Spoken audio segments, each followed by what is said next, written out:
En esta radioemisora presentamos Llaves para vivir con éxito, a cargo del internacionalmente conocido maestro de la Biblia y escritor Derek Prince, quien comparte su experiencia personal y ministerio cristiano en Llaves para vivir con éxito. Bienvenidos.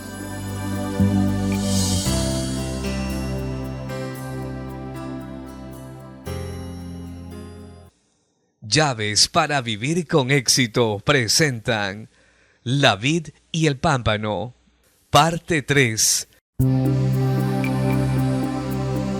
Me alegro de estar nuevamente con usted para continuar con nuestro tema de esta semana, la vid y los sarmientos. Confío que lo encuentre de ayuda. Nuestro tema está basado en la parábola de Jesús en Juan capítulo 15. En las 2 charlas anteriores de esta semana interpretamos la parábola de la siguiente manera. Primeramente, la vid representa a Jesús, la savia o la vida que fluye de las raíces a través de la vid hasta las ramas es el Espíritu Santo. Y Pablo dice en Romanos 8:10, el Espíritu debe ser con E mayúscula porque es el Espíritu Santo, es vida. Luego el viñador o labrador, o mejor dicho el dueño, a quien pertenece la viña y la cultiva, es Dios el Padre. Y finalmente los sarmientos en la vid son los verdaderos discípulos, los verdaderos cristianos. También dije que el objetivo de Dios en todo esto puede resumirse en una sola palabra, fruto. Y Jesús habla de este fruto en 3 etapas sucesivas. Primeramente, fruto, luego más fruto y finalmente mucho fruto. Eso es lo que Dios requiere de la vid, fruto, más fruto y mucho fruto. Y eso se aplica a la vida de cada uno de nosotros. Bien, la única alternativa que queda es no dar fruto y el fin de la rama que no da fruto es ser echada afuera para que se seque y sea quemada. Ruego a Dios que eso no ocurra a ninguno que escuche esta charla de hoy. También expliqué que el fruto viene principalmente en 2 formas. Primeramente está el fruto de carácter que se llama el fruto del Espíritu. Y recuerde que el Espíritu es la savia que da vida al fruto. Segundo está el fruto de otros creyentes ganados al Señor por medio de nuestras vidas. Dije que Dios ha ordenado que todo árbol lleve semilla, solo en su fruto, y que del fruto venga la semilla, y de la semilla el potencial para un árbol nuevo. El libro de Proverbios lo dice también, el fruto del justo es árbol de vida, y el que gana almas es sabio.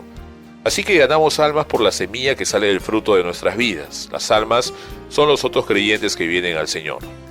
Hoy voy a responder a una pregunta de vital importancia que se desprende de todo esto, y es esta: ¿qué debemos hacer para producir el fruto que Dios requiere?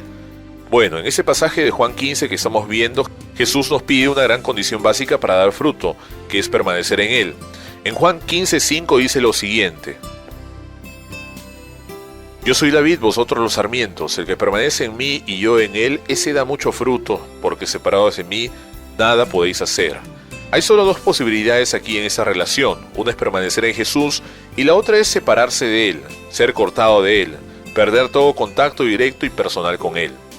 Jesús garantiza que el que permanece en mí, ese da mucho fruto. No tenemos que pensar primero en términos de mucho esfuerzo, o de mucha actividad religiosa o de algún programa.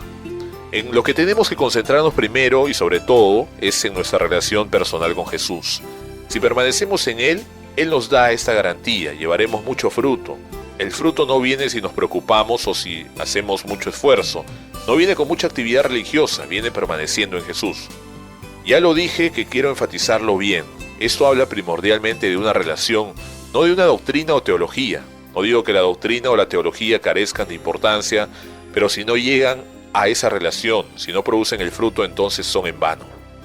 La savia, el espíritu o la vida que sube de la raíz al tronco y hasta las ramas, es el Espíritu Santo, pero el tronco es el mismo Jesús. Solo podemos recibir la savia como ramas si permanecemos en el tronco, porque el tronco es el único canal por medio del cual la savia o la vida viene a nosotros. Ese testimonio es universal en el Nuevo Testamento. Tenemos vida espiritual o eterna solo en Jesús. Es un asunto de relación, así lo dice 1 Juan 5:10-12. El que cree en el Hijo de Dios tiene el testimonio en sí mismo. El que no cree a Dios le ha hecho mentiroso, porque no ha creído en el testimonio que Dios ha dado acerca de su Hijo. Y ese es el testimonio, que Dios nos ha dado vida eterna, y esta vida está en su Hijo. Quiero repetir esas palabras nuevamente.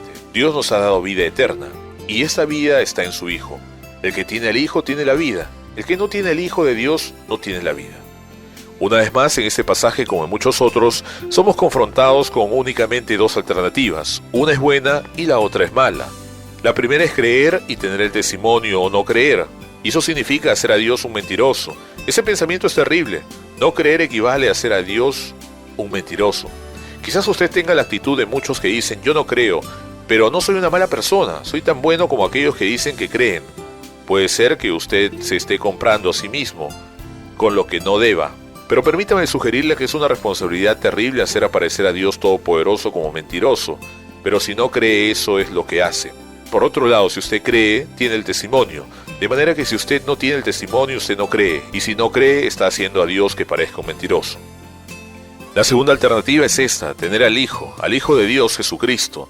Y en él tener vida eterna o no tener al Hijo de Dios y no tener vida eterna. Vea que no hay nada entre las dos alternativas.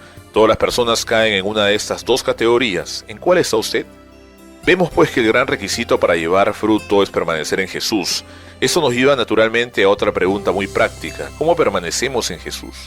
Jesús mismo da dos requisitos, ambos muy sencillos, que él introduce con el condicional sí.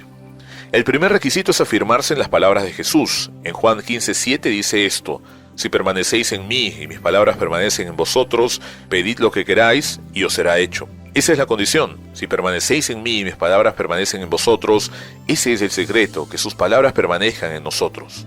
Compare esto a lo que dice Jesús en el capítulo anterior de Juan 14:23. Jesús respondió y le dijo: si alguno me ama, guardará mi palabra y mi Padre lo amará y vendremos a él y haremos con él morada. La prueba de que amamos a Jesús es que amamos su palabra, y si guardamos su palabra, no solo nos amará Él, también el Padre nos amará. Y seguidamente Jesús dice estas sorprendentes palabras: y Dios el Padre y Dios el Hijo vendremos a Él y haremos con Él morada. El pensamiento nos deja sin aliento, que el Dios Todopoderoso esté dispuesto a venir a hacer su morada con nosotros. ¿Cuál es la condición? Guardar las palabras de Jesús. Esto es céntrico en todo el mensaje del Nuevo Testamento: tener y obedecer las palabras de Jesús. El segundo requisito, ya lo dije, es obedecer sus mandamientos. En Juan 15:10 Jesús dice esto: si guardáis mis mandamientos, permaneceréis en mi amor, así como yo he guardado los mandamientos de mi Padre y permanezco en su amor. Note la palabra sí, que siempre expresa condición o posibilidad, algo que puede hacer o no. Si guardáis mis mandamientos, permaneceréis en mi amor, así como yo he guardado los mandamientos de mi Padre y permanezco en su amor. Bueno, hagamos un resumen breve. La condición básica para dar el fruto de Dios es permanecer en Jesús. No se trata de muchas prácticas religiosas o de esfuerzos carnales, se trata de continuar una relación continua y justa con Jesús. Todo descansa en esto, y para permanecer en Él, Jesús dice que hay dos requisitos. Primero, tenemos que afirmarnos en su palabra. No podemos enfatizar demasiado la importancia de poner la palabra de Dios en el centro de su vida. Esta es realmente la llave para tener éxito en la vida cristiana. Es vivir en y por la palabra de Dios. Yo he observado a los cristianos en muchas partes del mundo en diferentes circunstancias. Los he visto perseguidos y en dificultades, los he visto solitarios y desanimados, y básicamente los que logran salir con victoria son los que se afirman en la palabra de Dios. Si yo tuviera que dar un requisito para el éxito en la vida cristiana, sería este: afírmese en la palabra de Dios.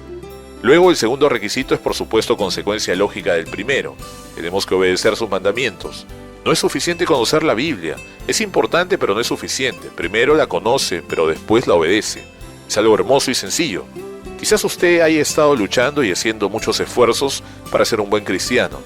Le sugiero que lo que necesita es concentrarse en permanecer en Jesús, y eso significa dos cosas sencillas: afirmarse en su palabra y obedecer sus mandamientos. Que Dios le ayude a hacerlo. Bueno, nuestro tiempo de hoy ha terminado. Regresaré mañana a la misma hora para continuar con otro aspecto importante de este tema y que pocos cristianos lo entienden: el proceso de la poda.